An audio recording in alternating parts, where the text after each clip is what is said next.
যদি জীবনে শান্তি চান তিনটা সময় ঘুমাবেন না। এই তিন সময় যদি আপনি না ঘুমান, আল্লাহ পাকের পক্ষ থেকে আপনার জীবনে শান্তি ফিরে আসবে। 1 নাম্বার, ফজরের নামাজের পরে কখনো ঘুমাবেন না।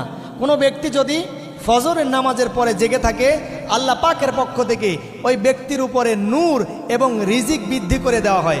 সুতরাং ফজরের নামাজের পরে যারা ঘুমাবেন না, আল্লাহ পাকের পক্ষ থেকে আপনাদের উপরে নূর এবং রিজিকটা বৃদ্ধি করে দেওয়া হবে। 2 নাম্বার, আসরের নামাজের পরে কেউ ঘুমাবেন না। আসরের নামাজের পরে ঘুমালে আপনার মাথা ব্যথা করতে পারে, ব্রেন মস্তিষ্ক খারাপ লাগতে পারে, শরীর খারাপ লাগতে পারে। সুতরাং আসরের নামাজের পরে কেউ ঘুমাবেন না। 3 নাম্বার হলো মাগরিবের নামাজের পরে কেউ ঘুমাবেন না, কারণ মাগরিবের নামাজের পরে শয়তানরা বিচরণ করে। সুতরাং শয়তানের হাত থেকে বাঁচার জন্য মাগরিবের নামাজের পরে কেউ ঘুমাবেন না। যদি ঘুমায় থাকেন, শয়তান আপনার উপরে ভর করবে। সুতরাং এই 3টি সময় যদি আপনি